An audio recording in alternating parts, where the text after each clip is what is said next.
It says I'm live, so I must be live. Must be. Okay. Matthias Melander's here. I got your box. Matthias. I'm going to open it today. Ed Gould is here.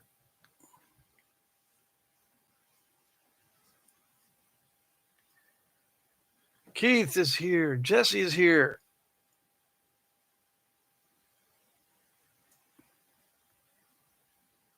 Yes, I got your box several days ago. I just hadn't opened it yet. So I'll do that, and I will do the napping in the second hour. If you're new, I nap in the second hour of this 2-hour live stream. So take a break and come back if you're so inclined. Carson is here. Stidley Designs is here. Hello, hello. Everyone's rolling in. Yeah. Alina is here. Hello, hello. We have the internationals on Wednesdays, it seems. The time is better for them. Yeah, the timing.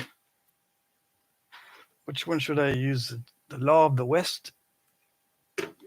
It's the Law of the West. Although I no longer live in the West, I still subscribe to the Law of the West.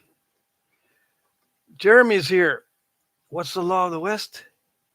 It's a cartoon. It comes from a cartoon where the villain says, I hate to do this to you, but it's the Law of the West. You know, in a better cartoon voice than that. John Turner's here. There is a banded piece in there. I'm excited to see it finished if it doesn't break. Okay. Yeah, I'll look in that box and see. I mean, I'll try to. I need to get my marker so I can label it. Because if I don't label it, I forget. I forget what I need to do. Good afternoon, says John Turner. Alina says, I do live in the West. Technically, America is west direction from Europe. Yeah, I do live in the West, technically. Yes. But Western United States, I used to live in Texas. Now I moved east to Vermont. Is it working? It doesn't seem to be working. What did I do? It's supposed to be lit up. Is it lit or did I mess it up? Ed Gould says, getting my grapes out soon. It's been really hot here. Carson Wallace says, I can't wait for the napping. All right. There will be napping today. There is napping on every live stream. If you can't wait, take a nap. That way you will not be awake for the suffering if you suffer while you wait. Some people hate waiting. Yeah. I think I'm in that group sometimes. Sometimes it doesn't matter because I'll get distracted doing something else. Luckily, we have our phones these days. Luckily, I say, yeah, I remember the days when you had to sit there like this. It's called twiddling or something. You're twiddling your thumbs. So now we type with our thumbs, except I don't type with my thumbs on my phone. I wish I could do that, but I don't do it. I can't do it. The strange thing is, I don't know, I'm neurodivergent, right? If I start typing, or if I type with more than one finger, unfortunately, I'm dyslexic when I type. So I'll type the letters out of order if I type with more than one finger. So to get an accurate typing without dyslexia, I have to type with one finger. Yeah. And besides, I've taken typing classes, and these two fingers on the end they work together. I can't separate them very well. So it slows down my typing when if I have to use my pinky or my ring finger. I can't. These two fingers are always working together. I've tried, believe me. I would love to be able to type fast because I needed it during my job and everything. Jesse says, Mike T, find some of that old Clorox glass. Oh, yeah. Mike Tufts is here. Hello, everyone. I'm down in a creek getting bottom glass. Sweet. You have reception out there? Let's see. If I go to the river here or the trail or something, my service is intermittent out there in the wilderness. I can't watch live streams and stuff. There's no way. Lance Outcast Metal Detecting. Hello, what's up, Crafty? I heard there was like a live stream thing where people gather around and chat, so I decided to pop in. Let's see why he called a meeting today. Yeah, I called a meeting today because there's a schedule for a meeting. The meeting reason is the schedule says so. Yeah. Have you ever been? Anybody out there work for corporate America? I've worked for corporate America before.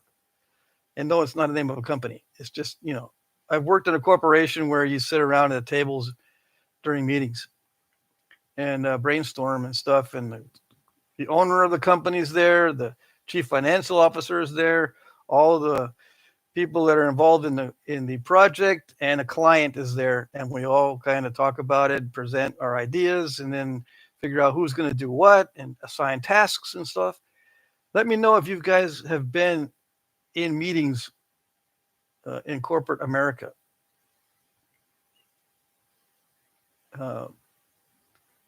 It just reminds me, every Wednesday, well, in a couple of my jobs, it was a certain day where we go, oh, it's conference time.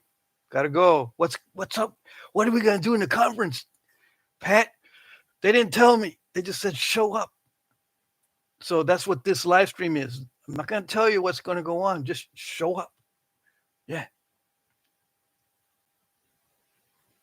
Mike Tuff says it's 4G with 3 bars. Dang, I got 5G with 1 bar if I'm lucky, if I'm out on the trails and near the river and stuff. AA Ron says, what's that? Mac Bales is here. Hello, hello.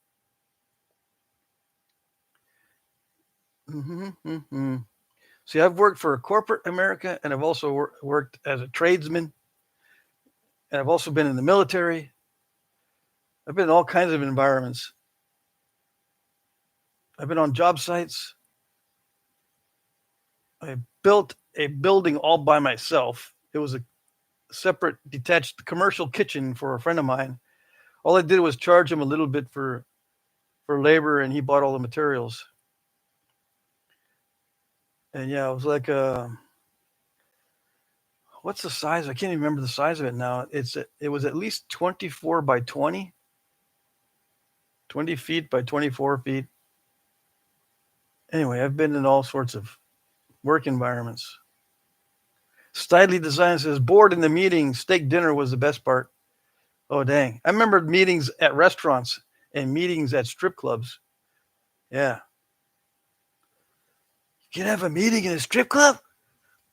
Believe it or not, they have areas where you can sit, and there's waitresses and stuff, and you can order food. And then you if you want to pay attention to the meeting, just don't look in a certain direction. Don't look over there on the stage. Just pay attention to the meeting. And yeah, the music's going and stuff, but some of these, like the one we used to go to was big enough so we could sit at a table or sit, at a table or put a couple tables together and the music wouldn't be as loud. It's in the middle of the day. And we could order drinks and all that kind of stuff. It was one of those kind of meetings where just tell us what you think, man. Just say it out. Just blurt it out. We don't care. We're trying to figure out what to do here, so just blurt it out. It was a relaxed environment in some cases. Ed Gould says, I was self-employed for 40 years as the owner, the foreman, the worker, and the accountant. Yeah. Well, that's what I am now. I'm self-employed now. So I am the accountant and the CEO and the whatever else, CFO, chief financial officer, and chief executive officer. It's just a small business. It's nothing like hiring employees. I've never hired employees, I don't think. I've had a say in keeping employees. What do you think of this one, Pat? I think it's a good deal because a lot of times when there's a dicey hire, they don't pay much. So it's a good deal. You save a lot of money by not paying these uh, dicey employees, and if they work out, then you raise the salary quite a bit, and they are very happy, and we are very happy. Buckskin NYB $1.99 napping fund. Yes, at least one super chat before I start napping is what I asked for, and I got it. Thank you, Marty. So Marty says, I tried making a napping video today. I used a GoPro and filmed about 20 minutes working a rock. Got it down to a preform and broke it in half. Wind was blowing pretty good, so the sound was terrible. Welcome to the world of napping videos, of making napping videos. So what do I prefer, self-employment or working for a corporation or working as a tradesman? I don't know. There's difficulties in all aspects. I get more sleep being self-employed. Yeah. The sleep deprivation is the worst part of being employed at a regular job. But I often have to do things as a self-employed person. I'm very flexible, right? That means that I can do whatever I want. But if I'm doing stuff that's not making money, my income goes way down. Although I'm able to get other things done besides making money. But when you're on the job, everything's making money, and you go home and you try to prepare for the next day, because if you go home and just kind of goof around as far as not being serious, and just, let's say you go to a party or you take the whole family to the store, and then they want to go to a restaurant, and they want to go to another store, and then you come home and the wife says, okay, let's watch this movie. I haven't watched it. And you end up staying up really late. And next day at work, not only are you fried, your brain from all the activity the previous day, but you're sleep deprived and depressed. And then when the time comes, you get your check. Ooh, it's a big check, but it's already been spent, because guess who knows how much you're going to bring home? And then they spend it. You spent it? Yeah, I put it on the credit card. We're not in the negative or anything. Yeah, but I bring home the check and it just evaporates. Yeah. Just you have to pay the credit card. Dang it. And I took you to the store and I watched your dumb movie. This is what you do to me? Hey, Eric is here. When you remove cortex, it's a strip show in some ways, says Alina. Yeah, that's it. I suppose. Yeah.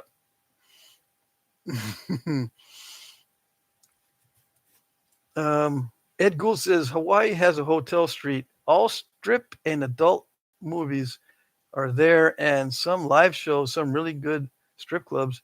Oh, dang. I've never been to Hawaii. And I've been to Las Vegas a couple of times, but we never went to any of those kind of places. We looked through all the gambling casinos that were around our hotel in Las Vegas, the times that we went. And it's interesting to go in there. Some of them are heavy tobacco smoking smells, and some are not. But you get to see these foolish people spend thousands of dollars and win nothing. I said, man, I wish I could spend thousands of dollars and then still be happy. Ed Gould says, was Min the army? What does that mean?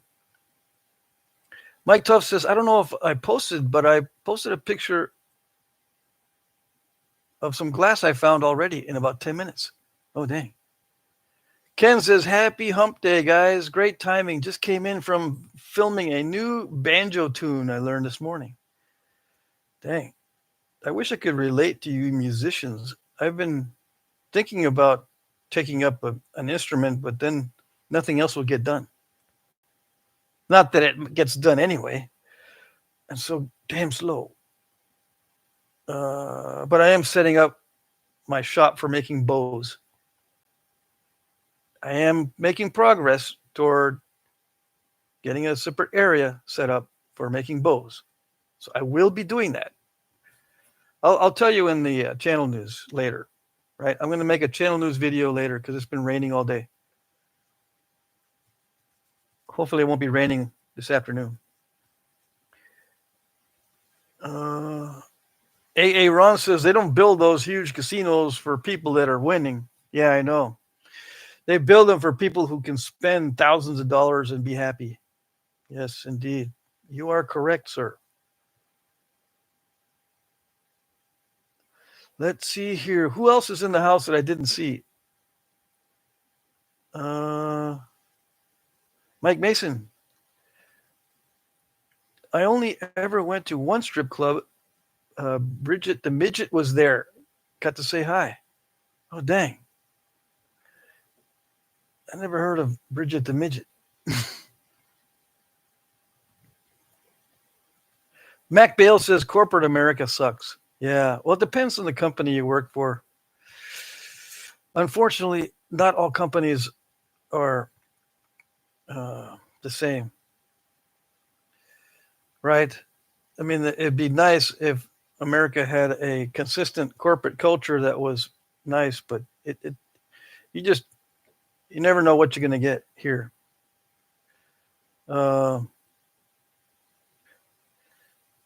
Let's see, what was the best company? Well, the one that was most patient with us was Advanced Micro Devices, AMD, the microchip producer. We were designing process piping systems for installation in their clean rooms and stuff, and they were the most patient with us. Yeah. Well, I mean, we had a good boss with Advanced Micro Devices, AMD. I remember that. I worked for them on 2 separate occasions, separated by a few years, like 3 years in between. We were subcontractors, and that was probably my best environment for working in. I mean, we worked in cubicles and stuff, but I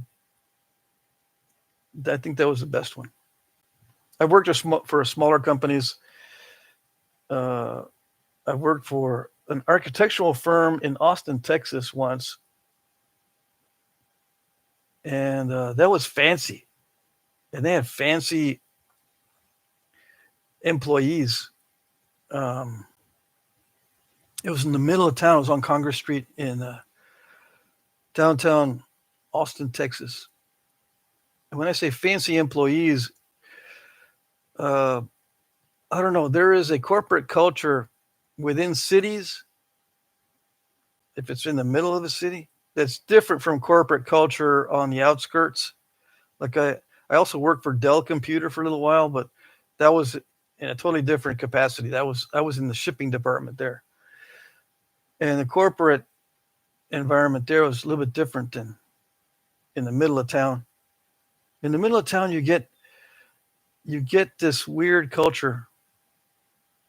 We used to go to fancy restaurants, and we'd walk down Congress Street, and at that time there was lots of construction and brand new stuff going in. Lots of design work that needed to be done. Danny Moore is here. Alina says, Ken, new tools are always exciting. Yep. Frodo Joe, hello.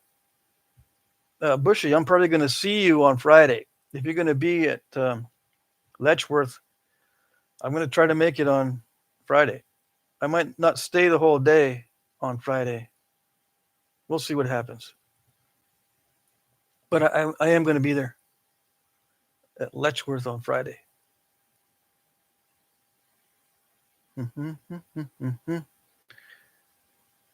Yeah, I'm going to be doing some traveling. I was just packing now. Yeah, I'm not bringing much stuff with me.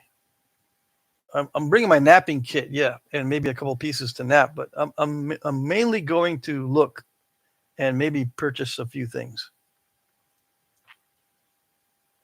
All righty. Yeah. I don't really get to see the sights at a napping. If I start napping, I just get into a zone and I don't see any sights. A lot of times I miss who's there. I mean, I miss the chance of talking to people that are there that I should be talking to. Especially rock sellers and stuff. I don't get. Sometimes I forget to make the connections or to maintain connections with rock sellers, and I go, "Dang it! I should have talked to da da da. Dang it!"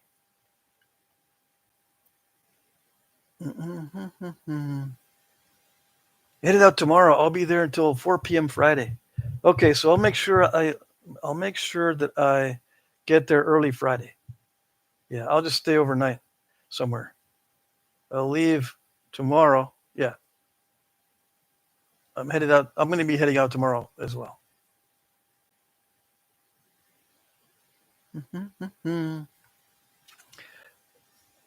Bushy says, I have a small bucket of large chips for you. If you don't want them, that's fine.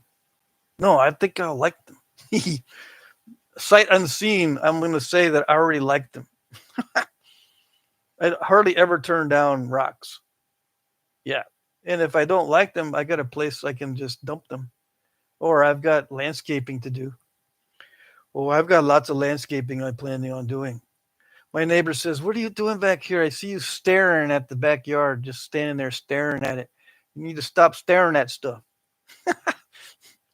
I sit there in the back, or I stand there in the backyard going, I just stare at this one area for like 5-10 minutes, just standing there. Wow, I think I'm going to do this and that in that area. I need this. There's a lot of erosion in one part of that hill that I don't know what I'm going to do because I plant stuff up there and it just erodes it off. I'm thinking of just putting grass up there. Everything else gets washed away. I tried to plant some raspberries in one of the other areas that has some erosion, but they just got washed down.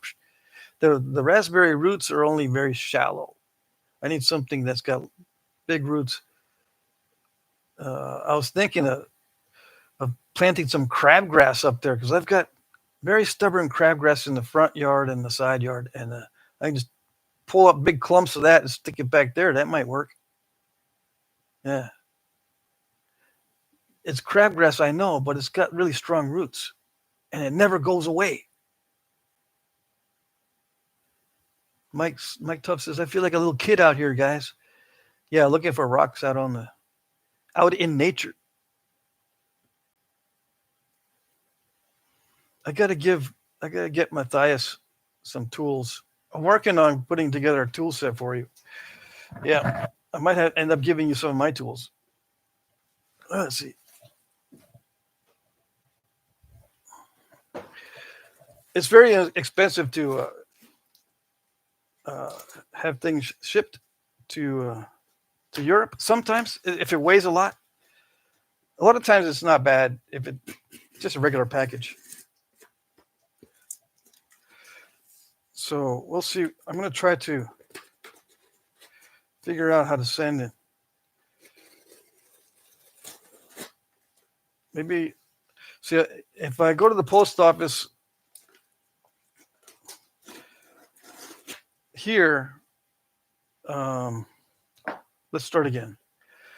This post office is different from my old post office in Texas. Here, they'll work with you a lot. I can sit there and talk with the guys, or gals behind the desk and then figure out what's the easiest way to send packages. Do I just send a big box that's really heavy, or do I split it up into 2 or 3 boxes? Is it cheaper that way? Sometimes it's actually cheaper to send it in smaller boxes. 3 smaller boxes instead of 1 big box. But you don't know that until you actually talk with the guys behind the counter, because they'll put in different options in their computer. And you can brainstorm with them.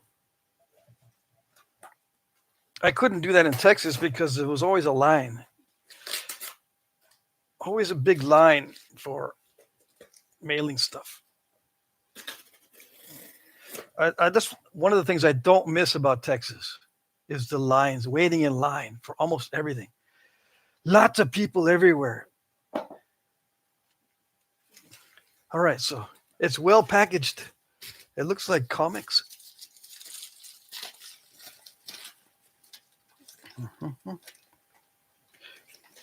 It's in Danish. Look, it's so cool. Danish groceries. Look at that. I'm saving this stuff. You didn't know I would save this, so I'm Matthias. I like looking at newspapers from other countries. Yeah. Okay. So that was my first treat. What else is in here?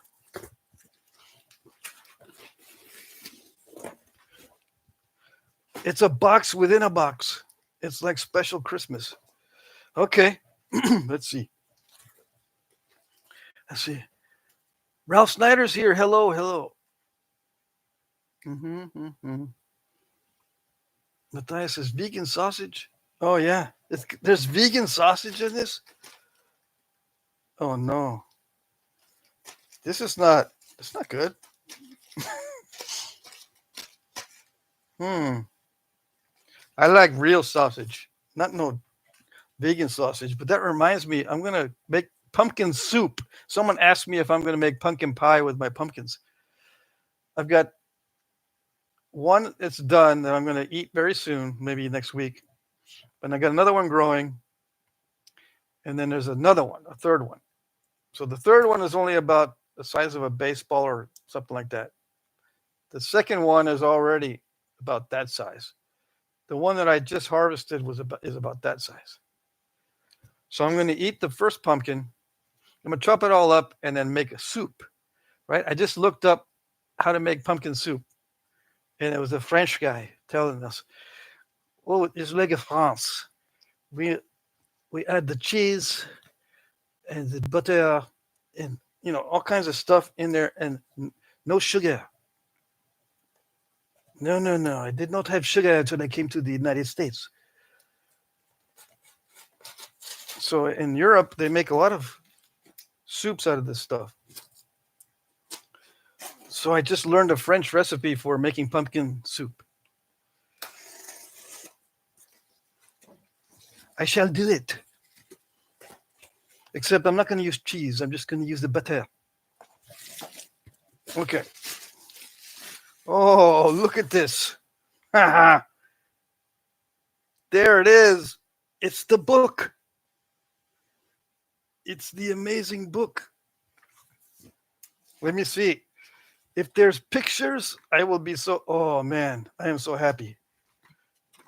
I was going to say, if there's pictures, I'm going to be so happy. And I am so happy. Yes, look at that. Oh. I'd have to do the French laugh from France. Let's see. Look at that.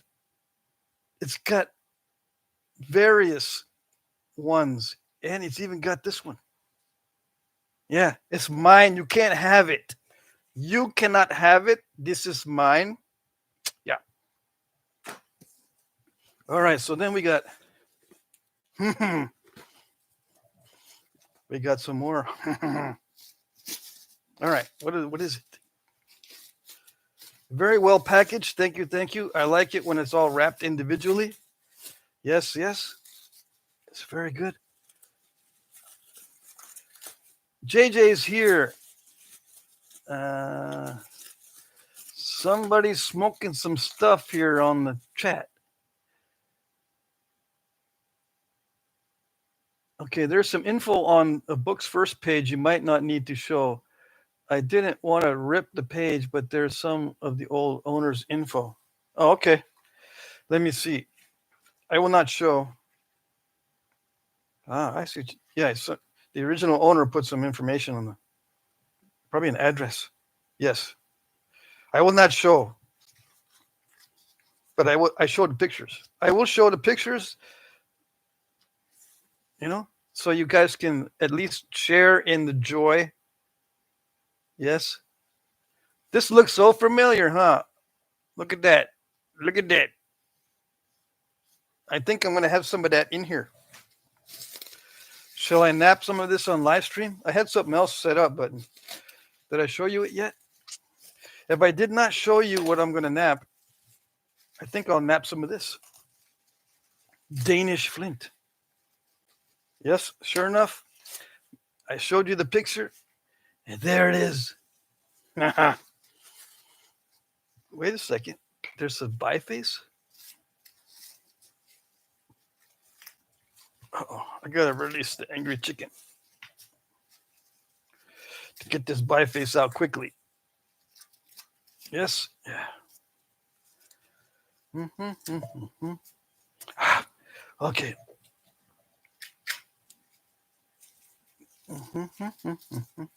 It is a biface. What you been doing, Matthias? You've been napping? You're a Flint napper? Imagine that.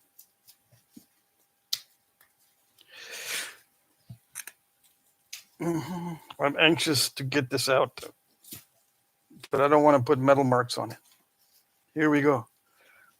The great reveal. All the way from across the ocean, and it didn't break because it was packaged so well. Look at that. And you can't have it. Nope. You can't have it. It's mine. Where am I going to put it so it doesn't get mixed up? I got too much stuff. I can't get it mixed up, and I can't break it. So I think I'm going to nap this on video. All right, so there's a bunch of stuff in here. It's packed full. Let's see. There's no more different stuff at the bottom? No. It's all rocks. Okay, so perfect. Thank you, Matthias. This is going to be good. Oh, yes. There's enough in there to occupy me for a while. Okay. Where's Red Eye Patriot? We need to keep track of what's going on in the chat here. Yeah,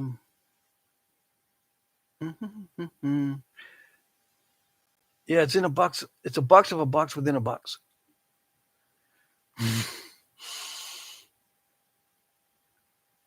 What is this conversation about?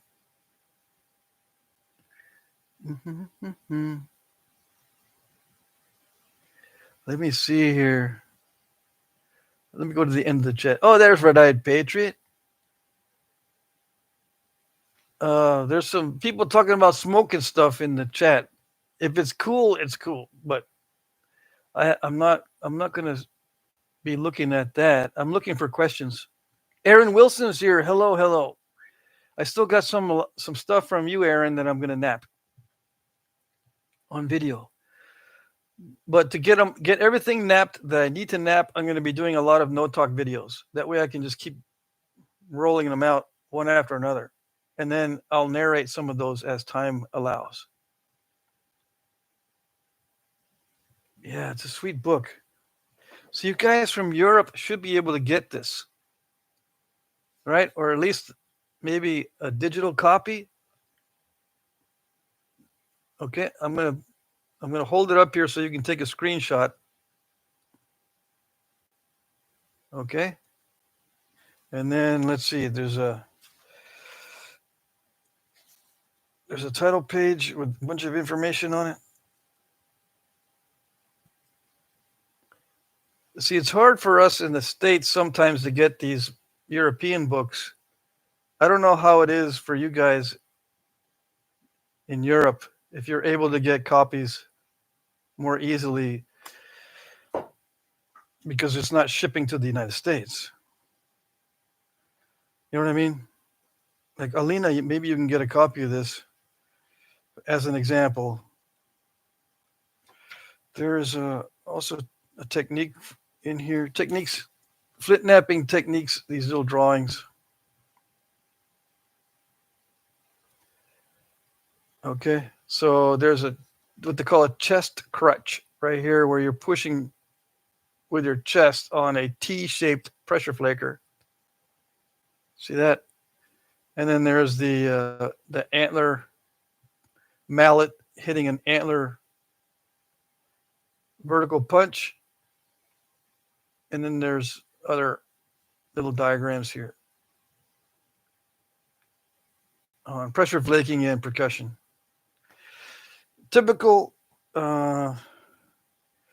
Flintknapping illustrations. Yeah.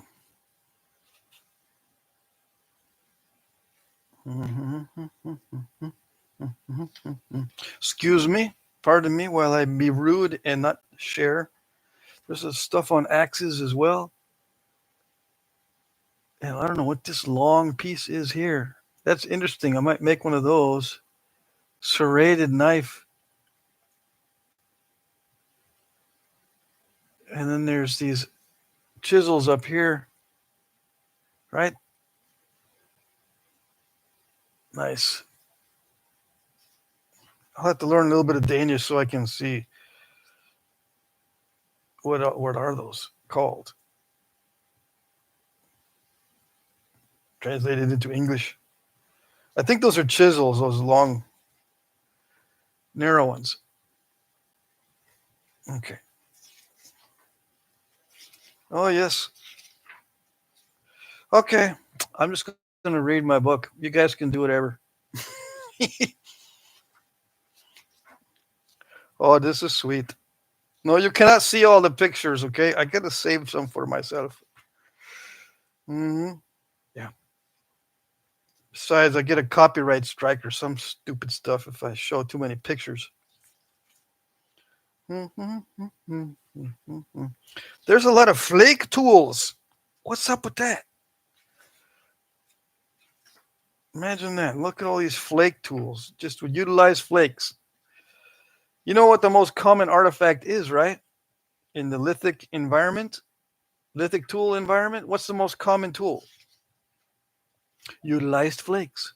The vast majority, the knapped points are like 1/10 of the other types of stone artifacts. Yeah. Most of this time, it's just utilized flakes and debitage that are utilized. Intentionally made flakes for use. And then there's incidental flakes for use. There's intentional and incidental flakes.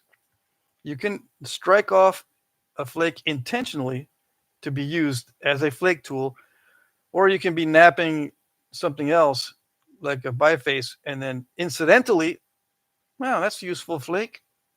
Use that. So utilized flakes can be intentional or incidental. In case you didn't know, yeah, we know that, dude. Just shut up and show us the pictures in the book. No, I am not. A lot of you guys are goobers. That's why I'm not going to show them all. Yeah, you don't deserve it. Yeah, I've been asking questions and doing polls on my community, and it seems like most of you guys are here to learn, right? Which is perfect, excellent, and great. But you're not hitting the like button, so it tells me you're not learning very much if you're not hitting the like button. If you're here to learn and you don't like it, you're not learning much. So am I wasting my time? Maybe. Let me see here. Oh, there's axes and how to make axes. how to mount them in the wood handles. No, you can't see. No. Okay, you can see. See these, and look at how to mount them in the handle. All right, take a screenshot. See that? It's a very specific carved wood handle, or specifically carved into a nice shape. See that? All right.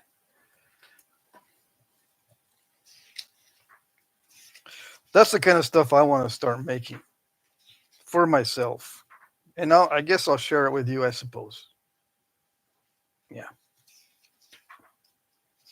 Dang, there's a lot of pictures in here. What did I see? I saw something with wrappings and haftings.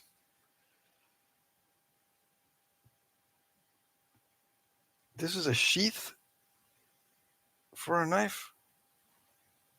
What is it? Maybe you guys can figure this out. Right here, this looks like a knife sheath. I don't know what that is, but I think it's a knife sheath. Interesting, very interesting. Okay. Neolithic, I imagine. All right. I cannot read Danish. Although some words are similar. And I am studying German, but it's not, I don't see much similarity with German at all. Yeah. Mm-hmm. You guys have weird letters. All right, never mind. Let's get back to the chat because I still got 15 minutes of nothing but chat, right? Because I'm not going to start napping until the top of the hour. Looks sweet. It's a nice book. Yeah, yes. All right, let me go to the end of the chat. Rhino Knot is here. The knife was an artifact found in Germany. Crazy, well preserved. Interesting. Rhino Knot, are you from Europe? Let's see here. Matthias Melander says it's a Danish Flint Bible. Okay, it's good to know. So that is the book to have. Good. Alina says smoking is bad for your health, but rocks are good for your health. Oh, yes. Mental health, rocks can actually improve your mental health, but only if you do it right. Gotta do it right, dude, because you're driving me nuts.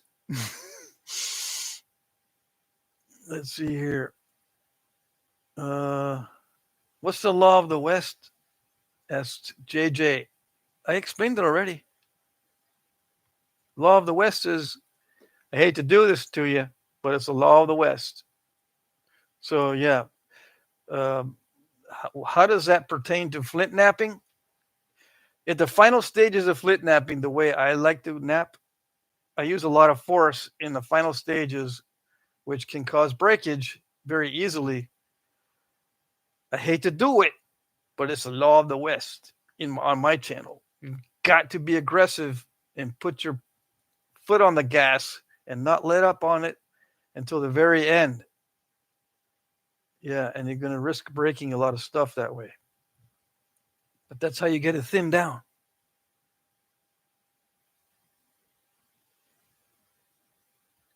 JJ says, do you think 10,000 BC, they have that knowledge and books? No, they had better because they had the actual artifacts with them.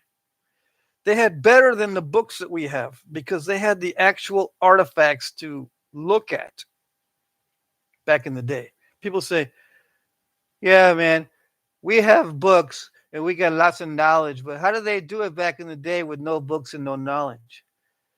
You've got it mixed up. We have less knowledge now, even with our books, than they had back then. Because back then, they had it with them. They had the tools there. They copied each other's tools. They could look at it. They could ask questions with the person who made the actual tools back in the day with They made the tools with the tools available, the Flintknapping tools and the tool stone, right there. They had more knowledge of the knapping that we would ever have, because we don't know exactly how they were made. But back then, they knew exactly how they were made because they were making them. Okay? Gotta stop. I think maybe a lot of people watch my channel while they're doing this and something doesn't sink in. Yeah, something's going on. I'm talking smack, okay? So if you're new to the channel and you're thinking this guy shouldn't be talking that way, it's a little bit rude. I talk smack on my channel. Okay? If you don't like smack, then bye-bye. Come back when I start napping, maybe. I don't want no fussy people watching me nap though. Yeah. If you're fussy, I really don't want you watching my channel. Jesse says, I want to make a large Salutrium blade someday, but I'm like Pat, I'm not really a huge super blade guy. I like making dart points and arrowheads. Yeah. I probably will never try to make a Sweetwater biface or a big, large Salutrium blade or a Folsom, really thin Folsom. I think I'm going to try a Folsom, but not the thin ones.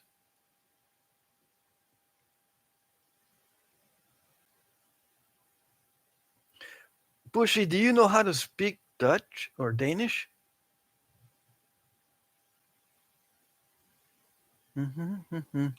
Ken says, I like the look of the Salutrium blades too, Jesse. I also learned about corner tangs recently and want to make one. Yeah, I'll make corner tangs. Let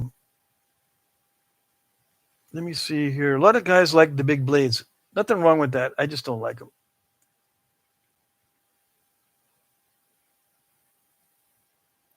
Frodo Joe was a firefighter at one time. Rhino Knot says the knife was an artifact found in Germany. Okay. I read that one already. Rhino Knot is from Denmark and has the same book. Okay, gotcha. Awesome. Buckskin says, maybe I'll snap a picture and put it up on the community page. Whatever he was talking about earlier, I suppose. Let me see. Brenna says, have you had time to smack any of that laurel chert? Nope, but I know where it is. I don't know if I want to smack it until I start heat treating it. It's not going to be fun napping that stuff. You already know. Yeah. You already know that it's not going to be very thinnable. And probably not very interesting to nap until it gets heat treated.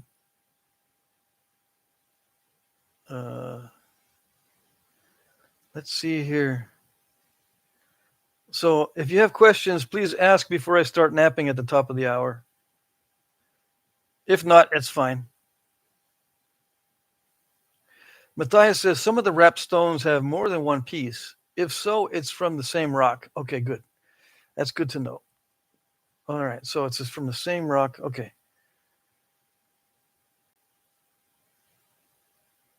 Jesse says some of the European stuff looks to be so advanced in form. Yeah, the Neolithic stuff from Europe is very advanced. Jesse asks, Patrick, do you think mankind took a step backwards due to an event or something? It almost seems like humans took a step backwards after the Neolithic time period. Well, no, humankind didn't take a step backwards. We've just allowed a lot of dum-dums survive, right?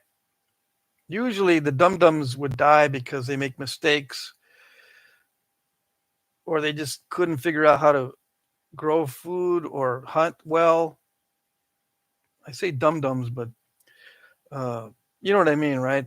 People that were mentally ill would die because they made mistakes in life, fatal mistakes back in the day. all you need to do was have a bad accident because you're doing something dumb, like you crush your foot doing something stupid because you think you can.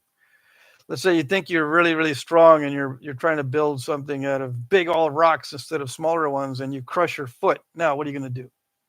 There's no doctors or anything. You wrap your foot and you suffer with it for years and years, and you can't do anything else except sit around and make stuff. And then the sedentary lifestyle makes you dependent on others. So what are they going to give you? They're not going to give you the best food available. They're going to give you the scraps and stuff. So your health declines, you're sedentary, and you die early, that kind of thing. Today, people who make dumb decisions don't die. So we have a lot more dum-dums than we used to. But we still have the ability to do amazing things. It's just that now we have a lot more people that are alive that would have died back in the day.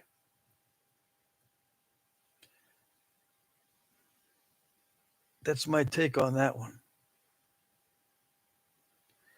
Yeah, these days, um, it's amazing how easy it is to survive, actually. Yeah, people with absolutely no abilities can survive today, which is good. It's a very merciful environment, right? It's not as harsh as it used to be. But then we have huge portions of the population that they end up voting.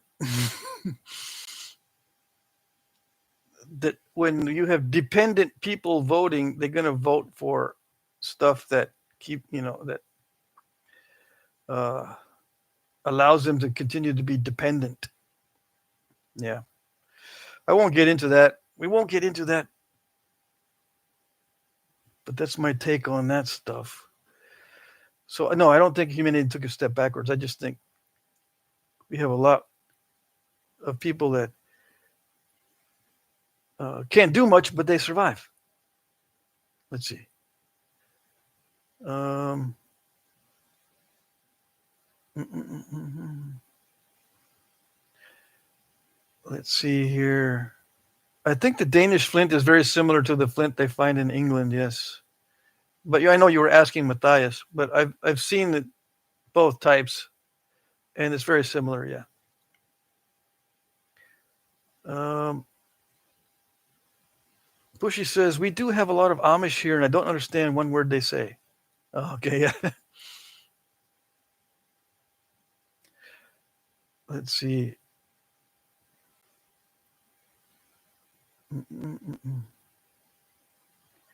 JJ's. Let's see. I'm trying to read some of these long comments. JJ says, "Yeah, but you must give your knowledge to others. But in this time, it's hard to give the knowledge to others without books and some stuff. It's always from mouth to ear. I don't know. It's not hard to give knowledge without. If you don't have books, it's not hard to give knowledge because the human brain has developed and evolved to take care of the complex tasks without thinking. Okay, so all you got to do is hand the rock and the tool to somebody and just say, start practicing. And you make little corrections here and there and help them to begin with. But then you say, keep doing the same thing over and over again until you get different results. That's all it is. And the brain takes over the complex stuff. It takes over the angles. It takes over the amount of force. It takes over the adaptability to different types of stone. It takes over how to efficiently create the shape you want. All that complex stuff is taken over subconsciously by the brain because that's how our brains have evolved over time. All you need to do is keep doing it. Keep doing it over and over and over again until you get different results. It's the opposite of what society tells you because society these days is just full of dum-dums. Okay? Doing it over and over again until you get different results is called practice. It's not called insanity.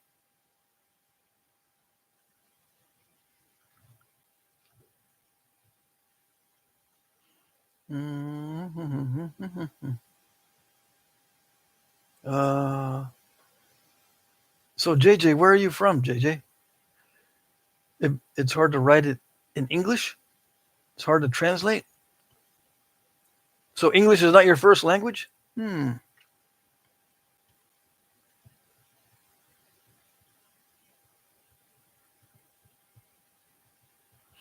there's some like the English flint that I'm working, the bullhead flint. Bullhead, right?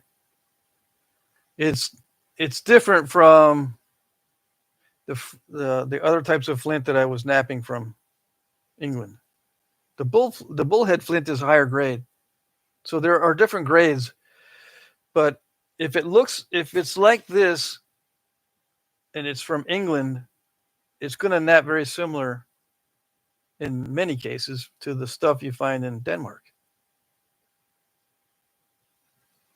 Now, of course, you all know this from my yap nappings that stone is always going to be different. Your stone's different than my stone, and even if it looks the same, it might nap completely different.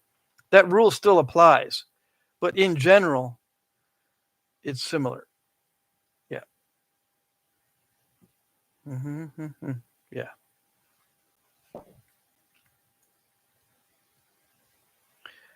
Let's see. So JJ's from Germany. I see. Okay. So we have more internationals in the house than I thought. Graylin is here. Hello from Southwest Louisiana. Mm-hmm. Jesse says, I agree. Practice, they like to say these days, don't do the same thing twice and expect different results. But in napping, we need to make lots of mistakes and learn what works by feel. Yes, yes. Same with exercising. Like if you're working out, you're doing the same thing, over and over and over again. And at first, there's nothing but soreness. But keep doing the same thing over and over and over again, and you will get different results. It's the same in many things. The reason why they say it's insanity is because they assume that you know that if you do the wrong thing over and over and over again and expect the correct results, then that's insanity. I guess they're assuming you know this. Okay. But that's a lot to leave out. Yeah. So you leave a lot of stuff out of the explanation or out of the little soundbite, and it sinks into the subconscious to where it doesn't want to even practice. You don't even want to practice because you're going to be doing the same thing over and over again and no results at first. So you don't even want to practice. So it sinks into your brain and puts you in the wrong course. You need to be specific with advice. When I got advice when I was young, I got a lot of bad advice. I used to take it literally and take it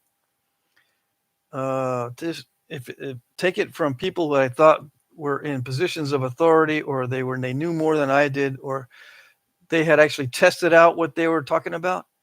Turns out they hadn't tested what they're talking about. They leave out too much in the explanation. The advice is actually totally the opposite of what you should be doing, but they say it because it sounds good. It was just terrible. Yeah.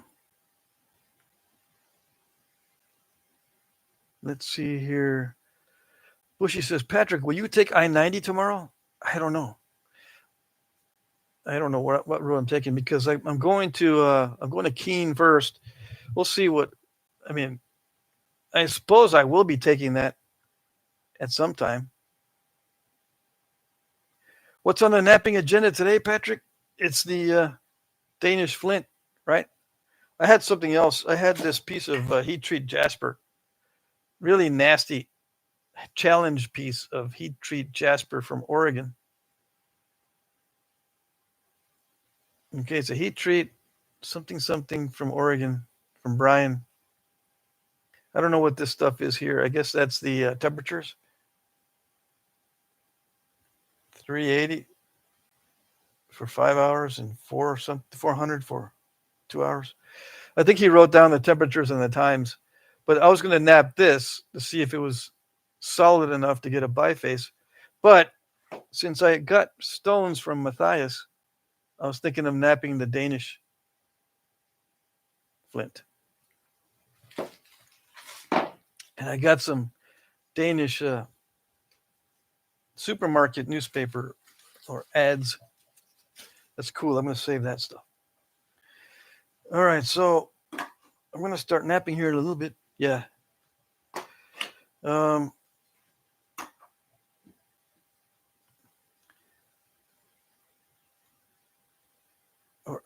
Yeah, I'll be gotta ask Bushy. Ask why are you asking me those questions on what route? Because you keep asking me that, and I don't understand. Do I need to stop somewhere along I-90 or I-88? You need to check out that restaurant, dude, on I-90. Is that what you're implying? I don't know.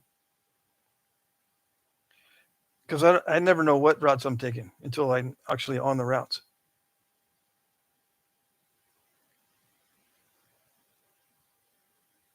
Okay, see, Bushy says, Patrick, if you do just past exit 28, Fonda, Fultonville, look at the mountain on your right. Big nose, that's where the Notterack Flint is, just to see it. Okay, let me snapshot that so I can refer to that later. I'll snapshot it in the chat because sometimes I can't access the chat, even though I click chat replay in the settings for these live streams. Sometimes I can't find the chat. Yeah, YouTube is glitchy, so I can't always depend on it. That Danish looks like some good rock, says Marty. Yeah, it does. This one looks pretty good. Some of it has concrete, like I've gotten Danish flint that had little pieces of concrete areas in it, and it might be cracked in some areas because I think he's finding these on the surface. But this one looks pretty solid. JJ says, I know in the French coast there are very good stones like firestones, like glass or crystals. Awesome. On the French coast. Let's see here. JJ says, which country has the best stones? I don't know.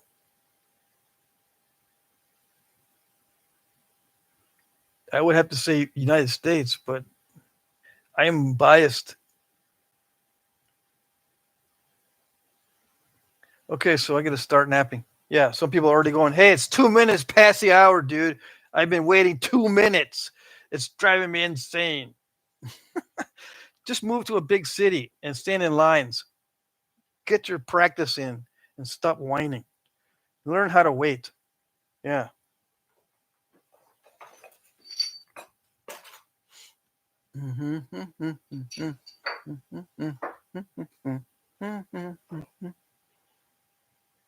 Yeah. I don't like the way you're talking to us, so I'm leaving. Please do me a favor and leave, and do it fast. Yeah. Don't just casually hit the scroll button or whatever it is. Leave quickly. Like right now, you still here? Are you still here? I'm going to be impatient about you. Yeah. All right. See how you like it. Oh yeah, I gotta move the camera, and I gotta put on the good luck apron. Where is it? Yeah. See, this helps me to prevent breaking the stone. Yeah. Really? No. I say that because it's easy to say it. People say, "Why do you wear an apron? For good luck." Yeah. I don't want to get into that conversation. Where's my glasses? Yeah, I'm in my house. Okay, this is not my shop. I'm messing up my house because for you guys that want to see napping, I gotta vacuum very persnicketily all the way around in my house to make sure I have all the flakes vacuumed up whenever I do these live streams. Where do I get this type of bopper? Mike Tufts makes these. I think he made this one custom for me because of the way I sometimes nap like this. Instead of holding it like this, I'll nap like this. Does it make a difference? Yeah, kind of, sort of, but the brain takes over. I don't think about it. If I start thinking about how this makes a difference, I mess it up. Yeah. I just start using it. And then the brain goes, oh, okay. I think I got it. Wait, hold on. Hit some more flakes, break some more pieces, make some mistakes, and then I can figure it out. Yeah.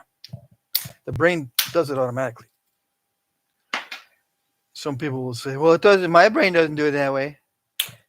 If I don't tell it how to do it right, it's not going to do it right. That's what maybe that's what you're thinking. We got two brains, basically, the subconscious and the conscious. Your conscious mind might think you got to tell yourself to do everything at every minute and think about everything at every minute. But you don't. You've got a second brain that takes care of a lot of complex stuff. Yeah.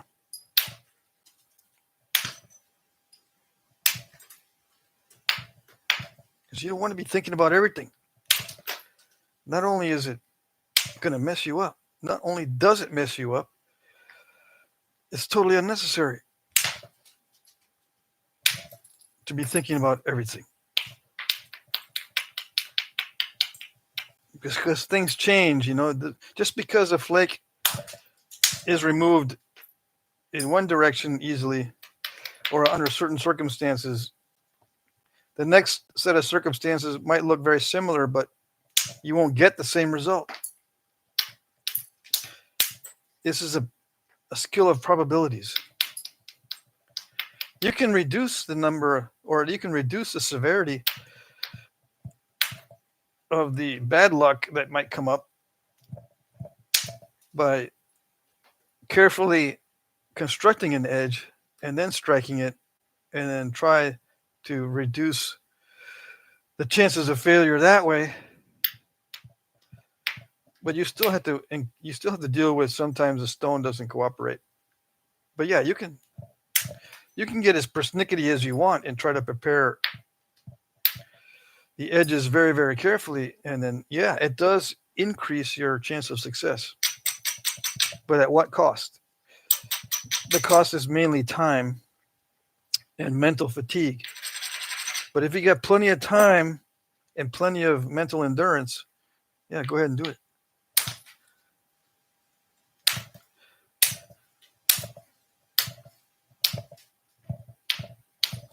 I don't have plenty of time, and I don't have a lot of mental endurance.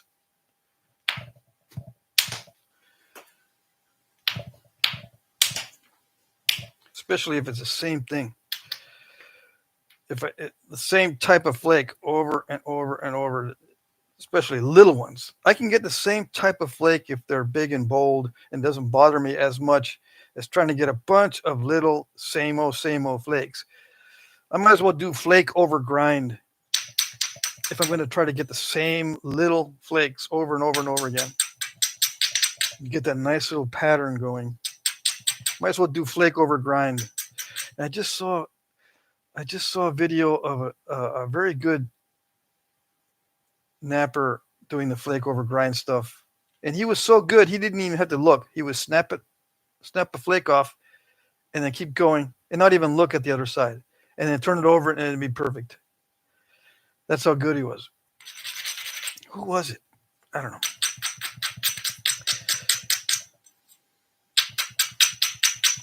know. Before I forget, let me see if it's in my history. There's my history. Let's see. I'm going to go back and see. I'll tell you the napper that I was watching. That way, if you want to see the type of flaking I don't like doing, you can go to his channel. Because you probably love that type of flaking.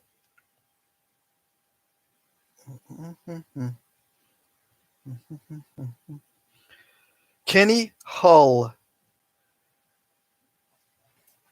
Flintknapping with Kenny Hull. Making a stone knife start to finish with I make Flintknap knives. Been doing it for about 27 years now. We're going to make one today, and I'm going to show you guys what that's all about. Obsidian is a naturally occurring glass. It's basically silica, comes from volcanoes. Most of it comes from the same area.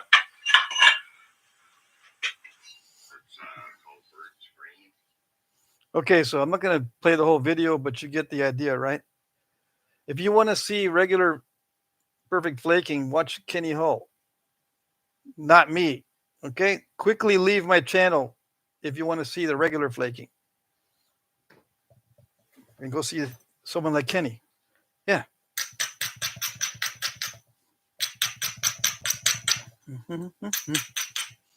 Jeremy, $4 super chat. Thank you, thank you. Comment is sorry, it ain't more. Don't worry about it. It's good.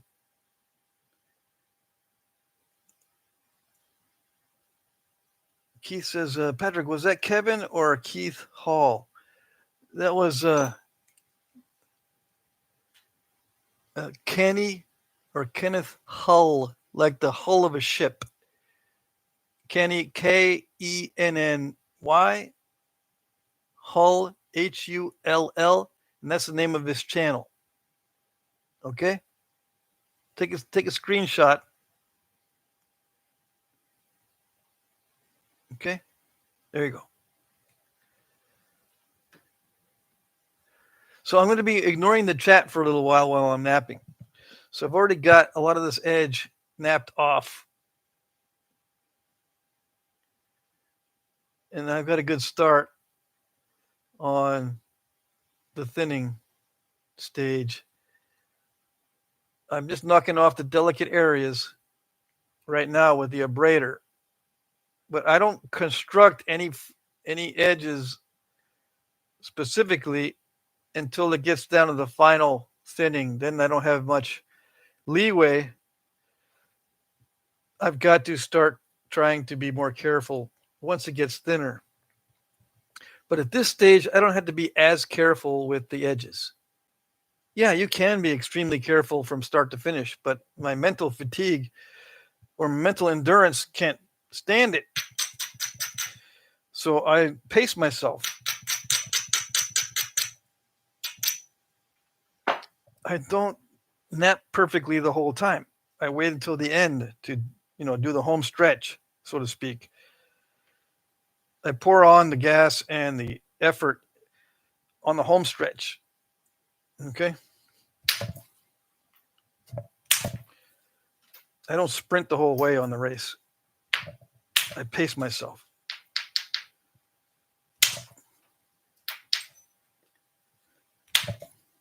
Yeah, that's good. See, I'm skimming off the cortex, and these are excellent. If I can get these for skimming off cortex. This is a good quality flint. It's in a raw state, but it has imperfections that once it gets thin, those imperfections can ruin your day.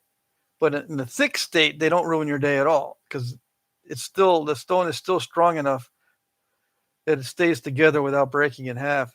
But once it starts getting thin and see how this, how it's very wavy as far as the flick scars go, that can get you into trouble when it's thin because it'll cause step fracturing, diving, and all kinds of scoop outs and stuff you don't want when you're trying to thin it.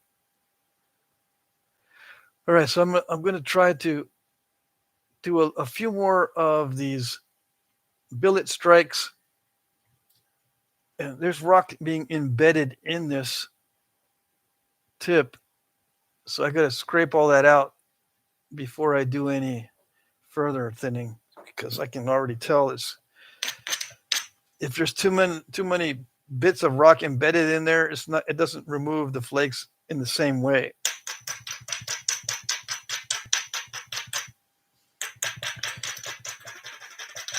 I gotta expose the copper.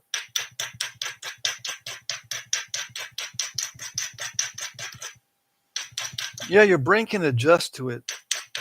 You can still get flakes to come off, but it's that changeover as it gets more full of rock dust. You have to make a little adjustment in your knapping, and if you're not good at making the adjustment, that slight difference in the contour of the bopper can make all the difference in your ability to remove flakes. It may just stop working, and you're going, "What's going on? It's not working." Same tools, same stone, same technique, and something's wrong because it's not doing it. Yeah, it's becoming embedded with rock dust. As an example, it could be other things too, like your hand might be getting tired, and you won't even know because it's just a subtle bit. Just the subtle differences can make a big difference.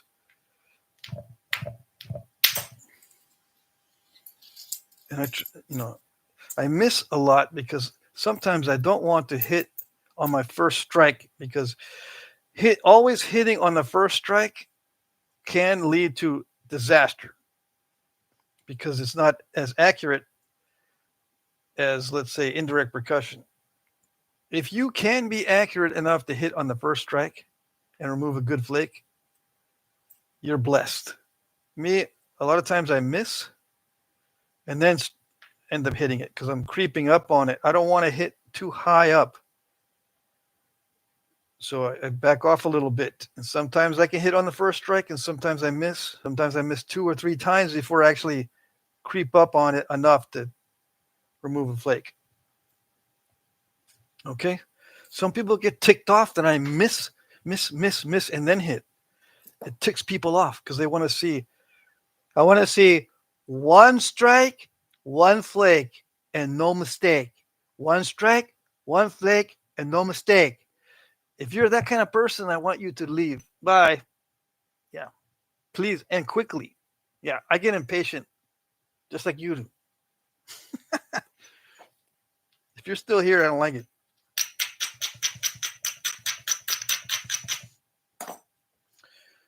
If you say 1 strike, 1 flake, and no mistake, I want you to leave.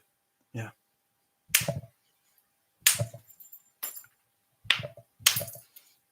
Mm-hmm. There's not many of you, so it's no big deal. Mm-hmm.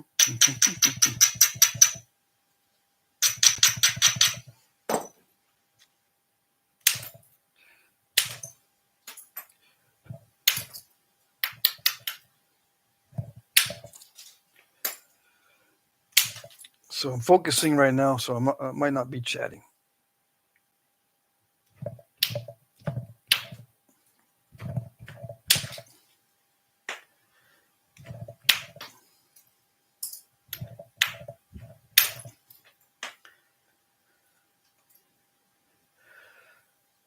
I'm hitting really hard to get those thinning flakes.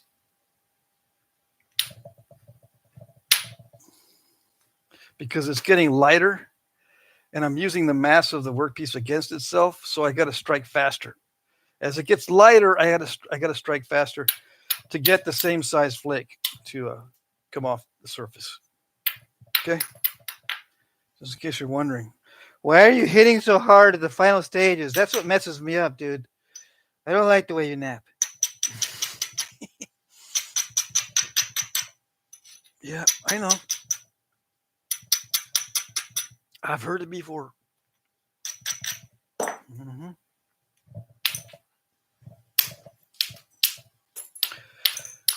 Everyone has their own different ways.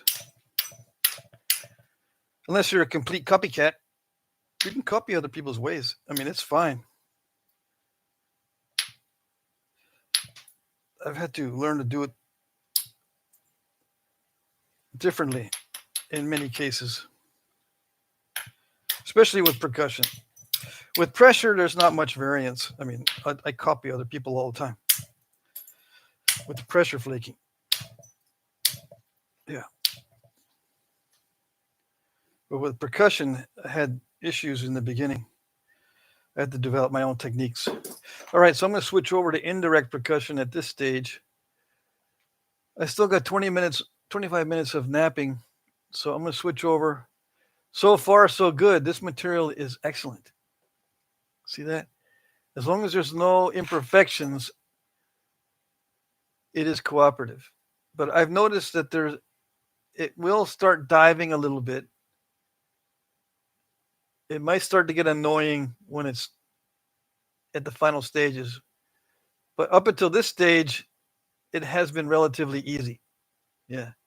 There's some weirdness there.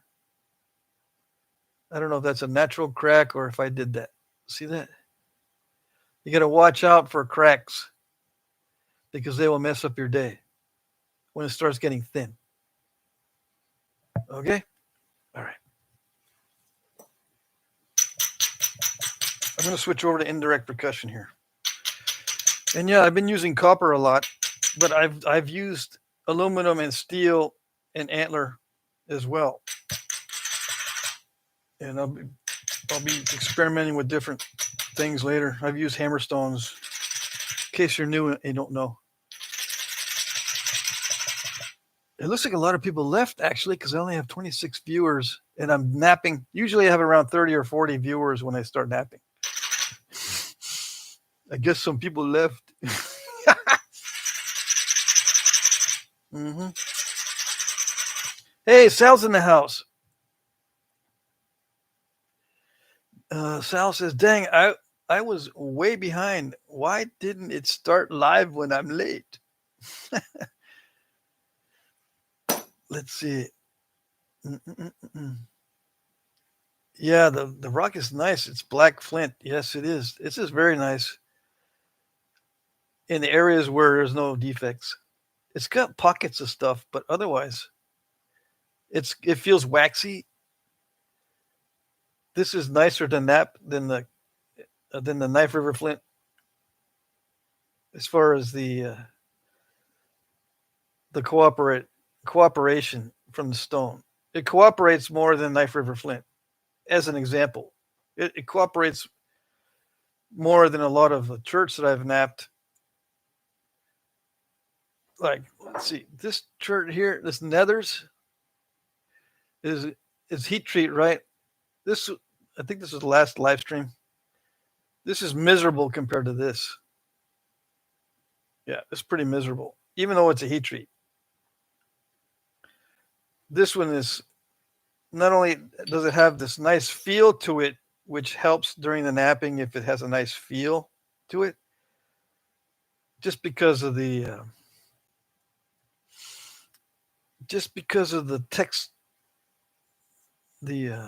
texture. Some people have a sensitivity to texture. Like I have a sensitivity to texture. It does affect the napping. When I like the texture, I nap better because my optimism goes up. If it's a bad texture, like this one is kind of bad because it's rough. It feels rough. It's not slick. It's got these sharp areas, and the flakes are kind of sticky. See that just came off just now, and I got to keep picking a bunch of stuff off, and it just feels gritty. The texture of this is not good, so it lowers my enthusiasm, which affects the napping. As an example, there's many things that can affect the napping, and it's strange that the actual texture of the stone will affect the napping. Yeah, not for everybody. It's just neurodivergence, I guess.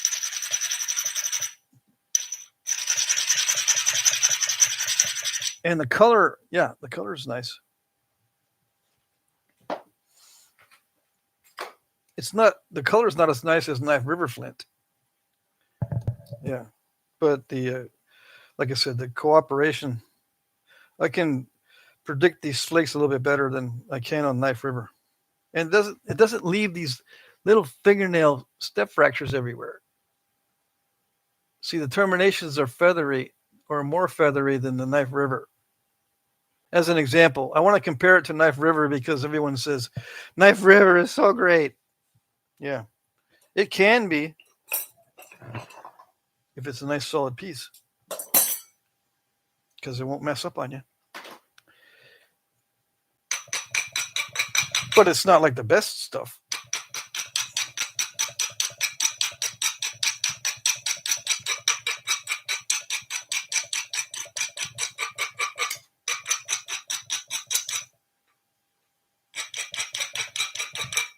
And some of these,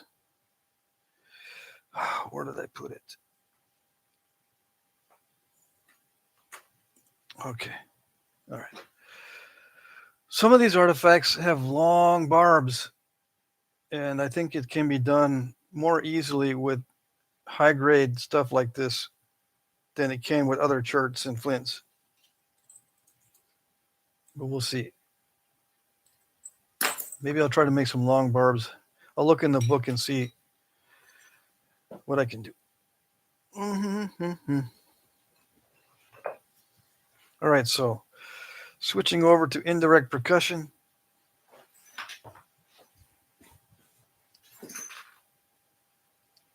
Yes, yes. Yeah, it's nice when it cooperates.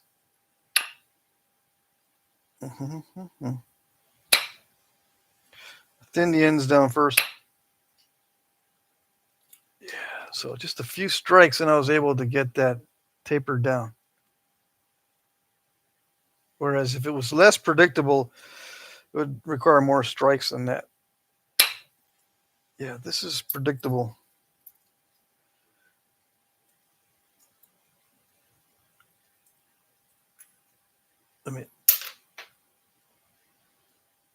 Yeah.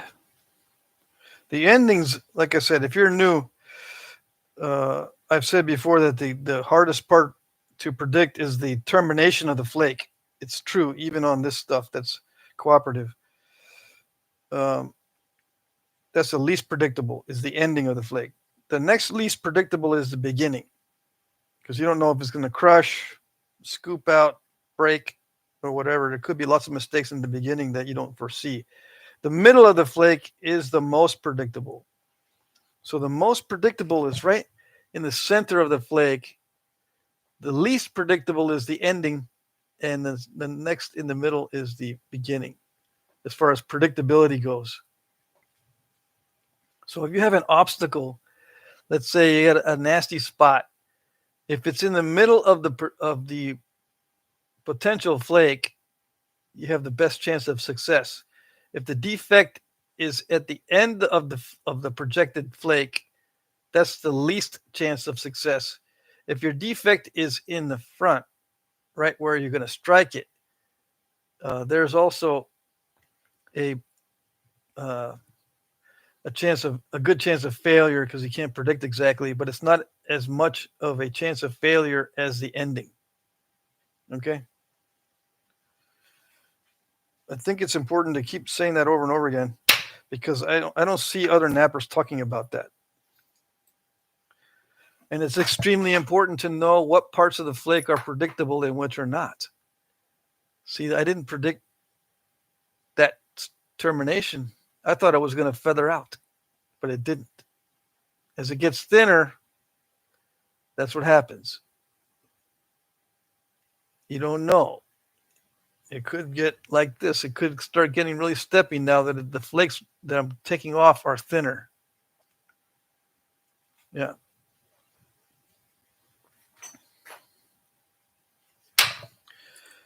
But, you can fix that sometimes by hitting the opposite side. And there you go. You can get lucky. That was kind of lucky. But you can see this flake dived. Not only did it step fracture, but it actually dived in. Where am I? Everything is opposite. This flake, it step fractured, but it also dived in. How do I know? Because it's curved upwards like this. that means it came from this flake. This one met, but you can, if this was curved the other way, then it would have been from this flake. But no, it's curved. The ending is curved that way, so that means it's from this flake. So it dived in earlier. Okay, all right. So it's going to want to dive. I got to be careful that I don't send in long flakes. The longer the flake, the more chance it has of diving. Okay? And yeah, the stone can make a difference. The type of stone. Some stones are less divey than others. The ones that are less divey are able to be fluted more easily, as an example. If you're into fluting, or if you're into long flakes, you would be better off choosing a stone that is less divey. And yeah, there are differences. This one is actually not bad at all as far as long flakes go. This particular piece of stone, see that? I can get long flakes that are really thin. So that's good. It's a good sign. And it didn't step fracture terminate. I mean, it's a little bit, but that's to be expected. You expect that it's not going to be perfect. Okay, all right. So that's what I'm doing right now is I'm thinning.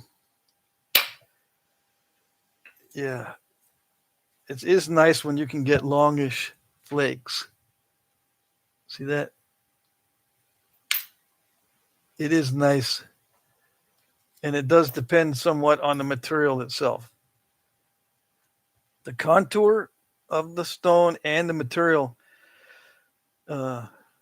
can be the thing that's making these flakes look so good.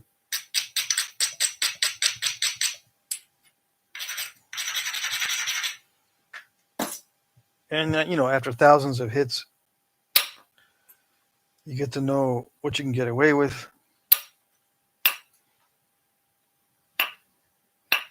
And as you get used to the stone that you're working on, it gets easier and easier to be successful in directing these flakes to wherever you want them to go.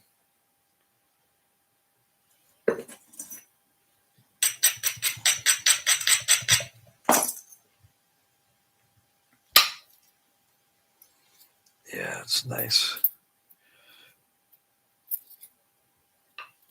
It's nice. Much easier to get that kind of flake on this material than it is to get that kind of flake on Knife River Flint, as an example. Okay? To get this on Knife River Flint without step fracturing at the end is you got to be lucky in most cases. As far as my experience is concerned. Okay.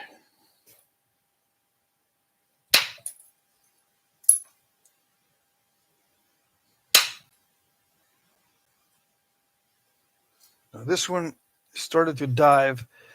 I got to be careful about these and make sure that I'm striking into a convex area. This strike, there's a little bit of a dip at the end, and I wasn't concerned about it, but I've got to start becoming concerned about that because I don't want these flakes to be diving. So I have to make sure the surfaces are all convex. If that happens when it gets really thin, I'm in trouble. I got to make sure the flake path is convex on this. I'm seeing that it does like to dive a little bit. Yeah. It's not too bad, but I've got to be aware.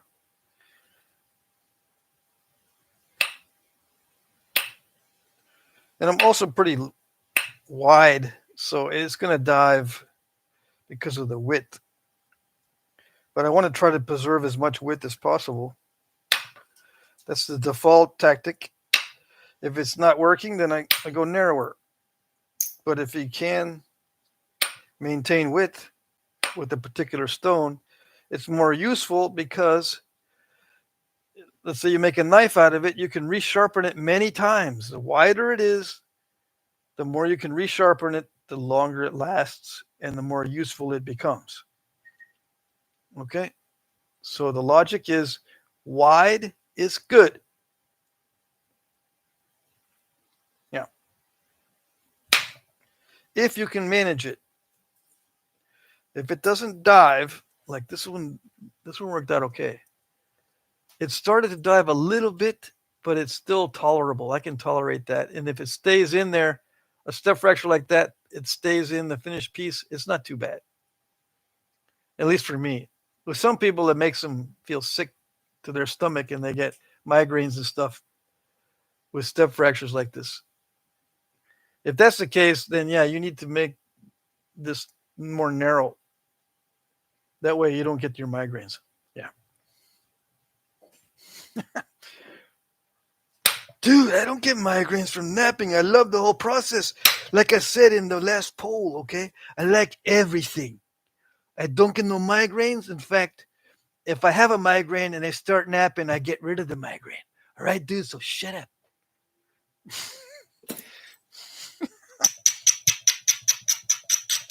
You're still watching? I thought you left.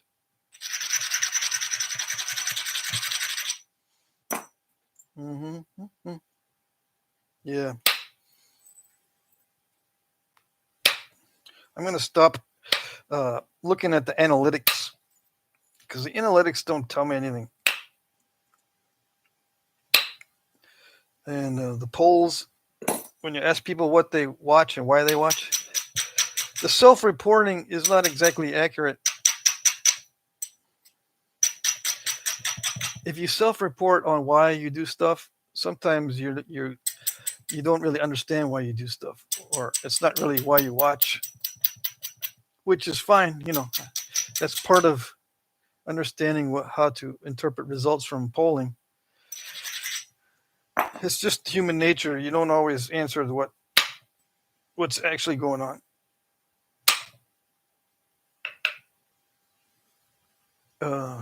Same with describing the napping. If I describe what I'm doing, I'm not always going to be accurate in what I'm describing because that's just the human brain doesn't actually work all that well sometimes.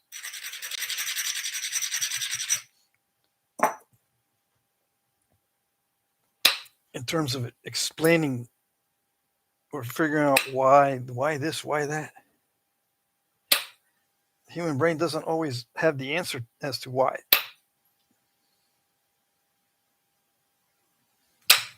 Or it can't be articulated through language very well.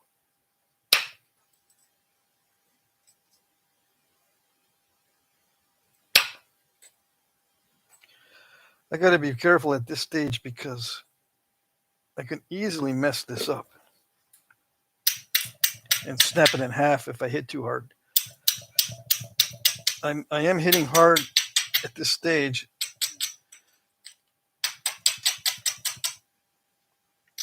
So I've got to be very careful that I don't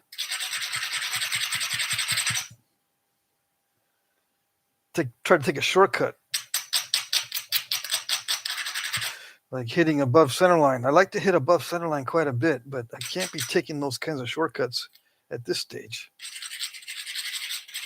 Hitting above center line allows me to remove flakes, just like any other strike, but it also puts a lot of bending in it. It'll bend it because it pulls it down. If you hit above center line, it pulls more. And even a slight pull difference can make all the difference in whether it breaks or not.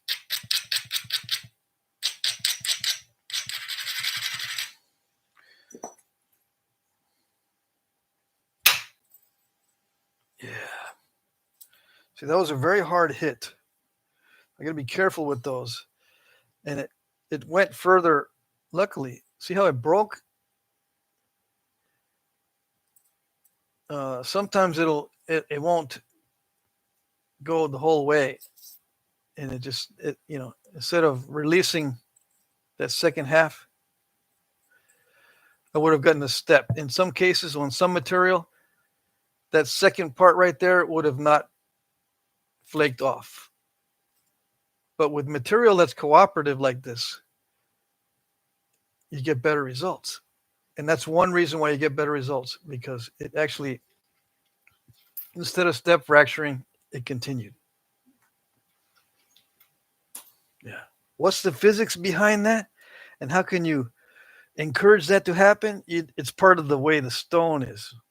It's not how you're hitting it. Okay? It's one of those things where you can't control it. It's just one of those things that is a property of the stone.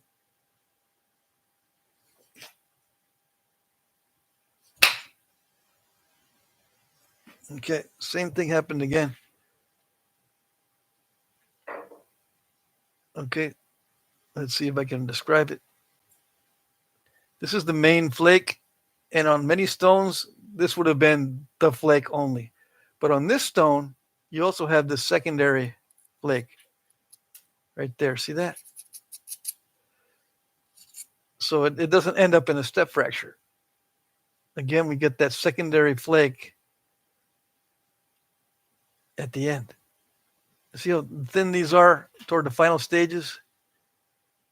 With bad stone, you can't get long, thin ones like this. They'll snap in half with bad stone, so to speak. I like all stones. Stone's not bad. You have stonophobia. Okay, fine. Not all stones are bad. I mean, stones are not bad. Yeah. I stand corrected.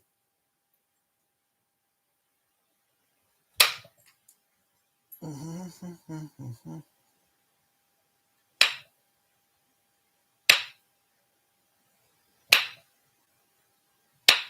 Oh, come on. Yeah, like that. It's supposed to do that. I like it. Yes. I like it. I like the way it's progressing. Yes. Is it time for me to stop napping? Because I'm afraid to continue. I don't want to mess this up because it comes from so far away.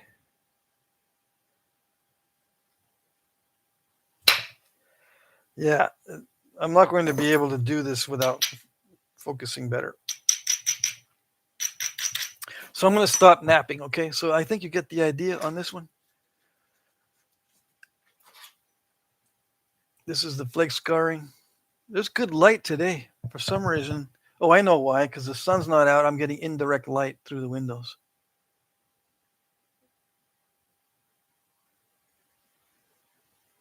There is step fracturing going on, but it's not bad. I can live with it. In fact, I like it. I like that look. Yeah, I like when I can see the flake scars. Now it'll get smoother, and I can probably do a regular flake pattern that people like. The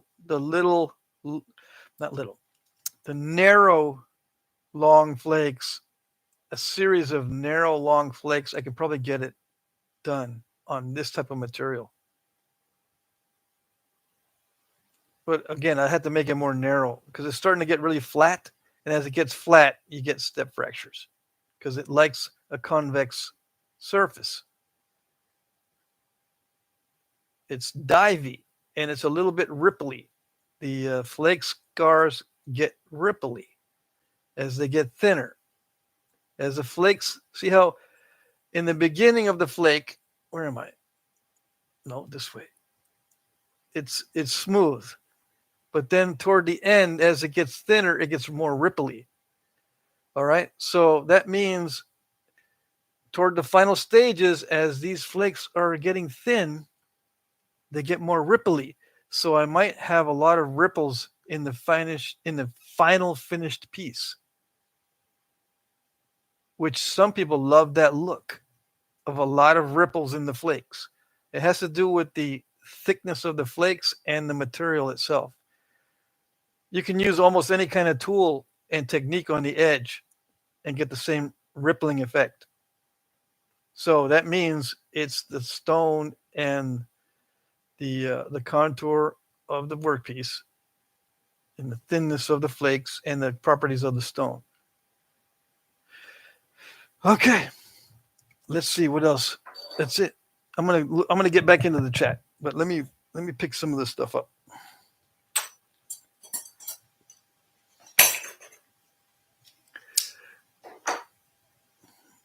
Some people want me to finish this. What about the Esopus shirt, dude? And how's the Esopus compared to the Danish? Here, I'll show you how it compares. First, there's a little bit slight difference in color, right? It's actually not that far off, except the Esopus is more unpredictable. But it's similar. Okay? The Esopus has more defects, much more than the Danish, but it's similar. Even though it looks glossy, the Esopus feels rough compared to the Danish. The Danish feels smoother, even though it looks the same glossiness or almost the same. The Esopus is more rough feeling and more dry feeling. This is waxy. The Danish is more waxy. And I bet you I can make longer, sharper barbs on the Danish than I can on the Esopus. Because the flakes on the Danish are more flexible. And the whole piece, I think, is more flexible than the Esopus. The Esopus feels more brittle than the Danish. But it's similar. Okay? I think the Danish is more translucent than the Esopus too, for looks. Okay. All right. Is that Esopus or is that a Coshocton? This might be Coshocton, and I'm messing it up. Okay. Coshocton. I do want to get the terminology correct because some people are going to go, "I'm not learning anything. I want to learn." Okay, fine. I messed up. I think it is Coshocton, not Esopus. Sorry about that one.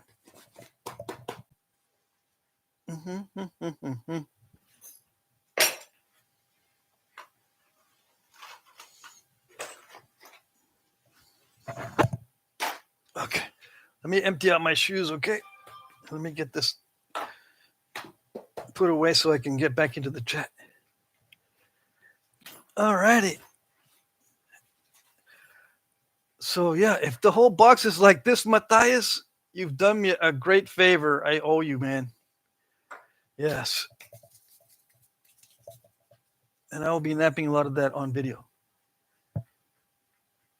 I owe you big time. Looks like black butter, but a lot harder. Yeah, it's tougher than black butter. That's for sure. Let's see here. Did I miss anything? What did I miss? Esupus. Esupus? Esopus? Esolpus? I say Esopus. Bushy's trying to correct my pronunciation. He says Esopus. Esopus. I don't know. Let's see.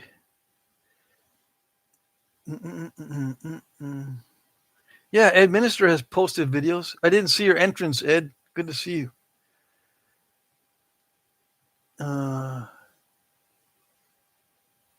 What else did I miss? Sal says, looks like dark heat-treated amoeba. Yeah, heat treated amoeba though naps better than this. Yeah, dark heat treated amoeba naps a little bit better than this. Yeah, this one it it uh, it has a little bit. It has quirky areas where it does strange things, whereas amoeba chert is a little more predictable. But it's very similar. But those little differences can make all the difference. And heat treat amoeba chert feels similar in texture to this, but this feels harder. It just and the edges feel sharper than amoeba chert. Yeah, these edges are going to be sweet. I love sharp edges, and this is going to be sweet. The amoeba chert has sharp edges, but it's not going to feel like this. And I knocked some of this off already, but it's still sharp. So yeah, Flint, high grade Flint is excellent to work with. Yeah, as far as sharpening it, you can get some nice sharpening. I could tell already. Mm-hmm. Let's see. Fertile Joe, where did you get that Esopus? Actually, it's Coshocton, and I got it from, let me see.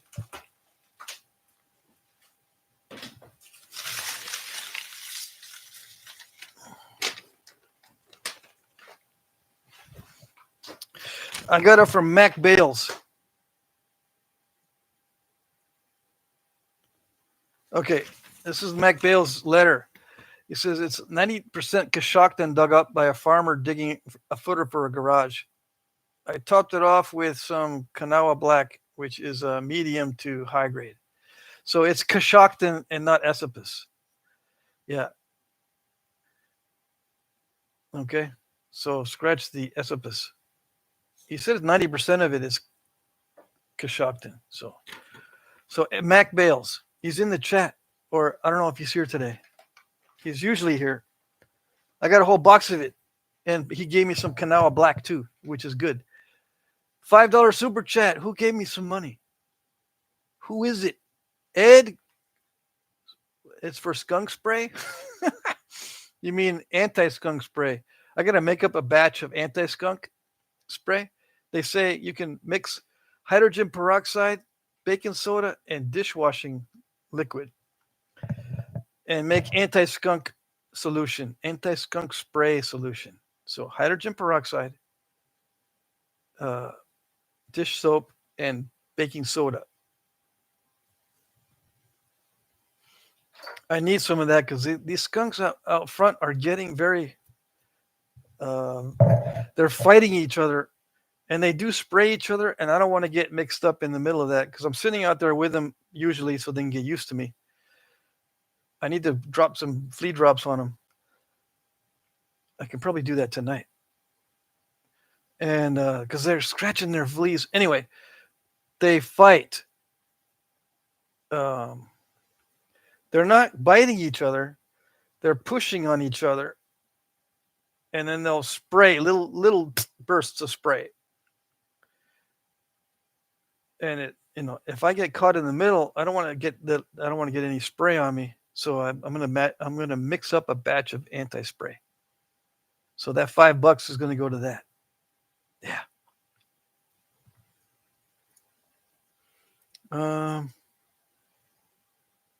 Let's see. Where am I? Sal says, better feed the skunks or you'll get sprayed. Yeah, and they're actually coming up now, closer. They were coming right up to me a few weeks ago, but something must have scared them or spooked them, or one of the neighbors must have sprayed them with a hose or something, because they stopped coming up next to me. But now they're getting less shy. Like last night, one of them was up near my foot, came up that close to get a piece of granola bar. I didn't have my flea drops though, but I want to get them more used to me first, because any slight weirdness and they start getting all what's going on. Let's see. Fertile Joe says, yes, it's local chert here. It's very brittle, but sometimes I can find a good black glossy piece. Yeah. Ken says tomato juice to get it off. Apparently, no, tomato juice doesn't work. Actually, it's a myth. Tomato juice doesn't work. It's still out there. People still say use tomato juice. Tomato juice does not work on skunk spray. Yeah. Unless you say, well, it works just as good as anything else. Well, yeah, in that case, yeah, you can use lemon juice or orange juice or prune juice. It works just as good as any of those. But what really works, chemically neutralizes it, is hydrogen peroxide. Of course, it's like the 70% water type hydrogen peroxide. It's not the straight hydrogen peroxide that you bleach bones with or bleach hair with. Okay. It's not the strong stuff. Okay. It's the stuff you buy at the pharmacy that has, I think it says 70% water, 30% hydrogen peroxide mix. And then you take a bottle of that and then a small box of baking soda. I guess you dump half the box of that in there. And then maybe 2 tablespoons of dishwashing liquid. Mix it all up and you apply that and wash it off, of course. But tomato juice does not work, even though people still repeat it. It's the regurgitarians that are going to mess us up. Yeah, regurgitarians. The regurgitards, as Sev would say. Fertile Joe says it's found in the northern Catskill area, Coppertown, New York, and central New York. I guess it's talking about Esopus chert. If you don't feed the skunks, they won't hang around. Yeah, I know. Brutus says, yeah. I can stop feeding them and they'll stop coming around. Yeah. I just like them. Administrator says with skunks, the ranged weapons are best. Yeah, it depends.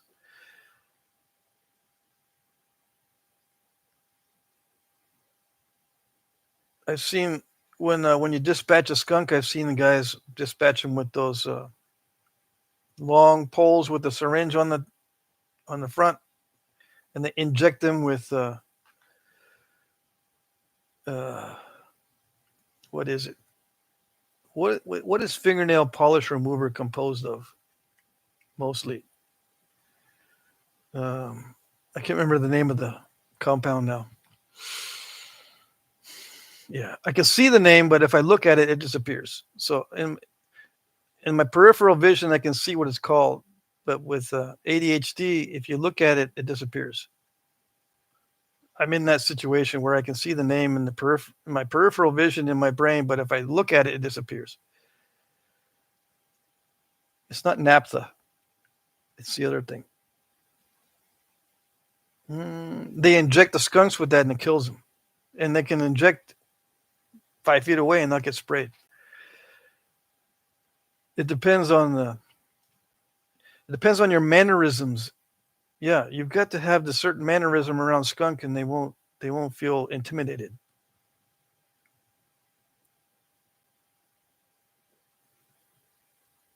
Acetone, yes. Sam Folks, acetone. There it is. And everybody knows now. Brian and Brutus and Ed and Keith, they all know it's acetone. Yep. Mm-hmm. You can dispatch a skunk with acetone. Inject it into their chest cavity. Baking soda and peroxide is the best thing I found, says Jeremy. Yeah. Brutus says the scent does waft on the breeze. Yeah.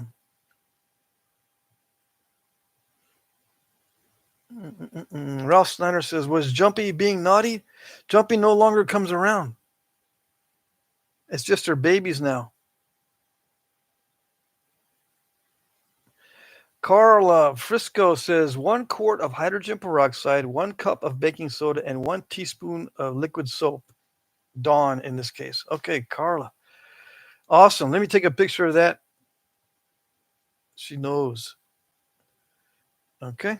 All right. So that's a good formula. I just saw a guy just use a couple of things from the pharmacy. Where is my camera? So take a picture, guys, because the chat, you may never get back into the chat from watching the live stream later. Did it take a picture? Hold on. Is it clear or blurry? Sometimes I get blurry. No, it's clear. Okay. So yeah, there are people that raise skunks, that rescue skunks, and take care of skunks that are not descented. So they get sprayed once in a while. And they know how to take care of it. Ed Minister says slingshot and a bag of dog food.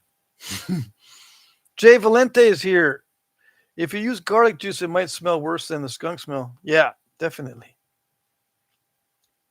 Good to see you, Jay. I have not been sprayed by the skunk yet, but my porch has been sprayed twice, and the side of the house was sprayed once. Yeah, but I didn't have to use that solution on any of those. I just waited, and it dissipated. It probably still smells a little bit like skunks outside. Oh well, I don't care. I don't have many visitors, and I don't want many visitors. I am a hermit. Mike Mason says, hey, I know I'm just supposed to be listening while I drive, but I want you to know if you mix hydrogen peroxide in dish soap, that's an ingredient of mustard gas. Really? I don't know. Brent says, my GPA got sprayed once, point blank, so to speak. What's a GPA? Doctor told him tomato juice. It worked after a couple of washes. Acetone and nail polish remover is dangerous in large amounts, obviously. Yeah, but that's to dispatch the skunk. You don't put that acetone on yourself. Ralph says Patrick needs to wear a skunk costume so his buddies know that he's the boss. Brutus says subsonic 22 long rifle are fairly quiet. Oh yeah, if you can make, you can make the 22s very, very quiet for dispatching skunks. Yeah.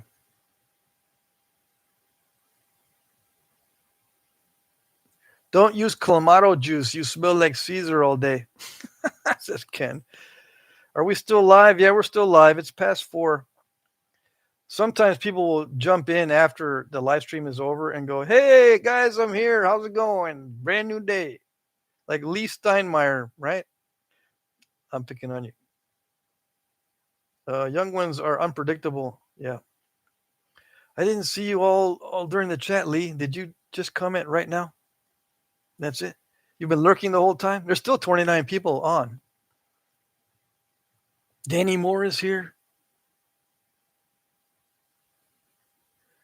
What else did I miss? I think everyone. Oh, Brian. If you have a question, please ask before I sign off. If you have a question, it doesn't matter. Do skunks hibernate? Asks Ken. Semi-hibernating. They reduce their activity a lot in winter, but you still see them. You see them once a week instead of once a day. As an example. Mm-hmm. Yeah, yep. Let's see. No, they got plenty of dens. They're building dens in the back. There's a hill behind my house, and it extends down the street, 2 neighbors down each way. So the skunks are all making dens up on the hill back here. And there's some that come across the street. And I don't know where they're making dens over there across the street, because it's just a busy road. And then once you get past the busy road, there's a row of houses, and then there's another forest. So they may be making dens in that little forest patch back there. But there's not a hill until you go much further, and then there's another hill. Not much further, but a couple blocks more.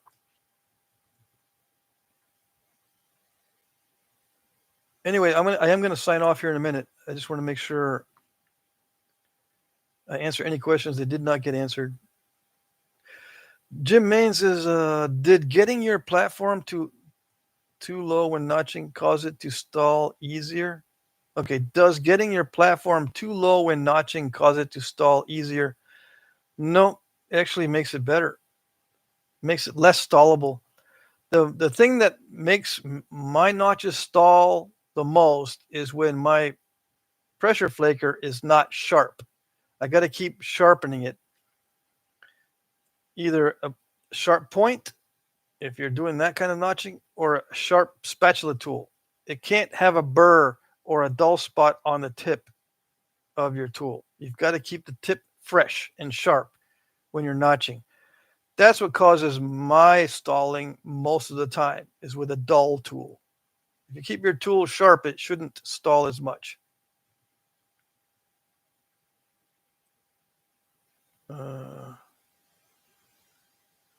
Let's see. Okay, everybody, I'm going to sign off here. Bushy says, I'm heading to the garage to get my tools ready for Letchworth and bags and cold beer Miller time. Yeah. Jim says, okay, that makes sense. Yep, sharp tools for notching. And if the tool is too soft, it won't notch either. Ken says, off to the deck for some napping. Yes, yes. Mike Tuff says, right before I came down the hill from the farmer's land up top, there was debitage flakes everywhere up there. On the surface? Someone else has been there before you, or is it ancient debitage? Keith says, Kiefer's, thanks for the nap in today, Pat. See you on Friday. Yep, we'll see you. Have a good night. Good night, Patrick, says Danny. All right. Yes, yes. Everyone say goodbye. Sal says, thanks for getting us together. You're welcome. I'm glad everyone showed up.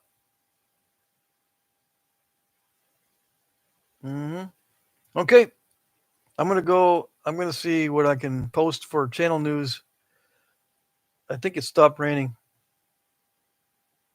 Some good rocky work today, Patrick, says Marty. Thank you. AA Ron, howdy, folks. You guys are funny. All righty. Goodbye. We'll see you next time. Next live stream is Friday night, 8 p.m. to 10 p.m. Eastern. We'll see you guys then. Bye-bye.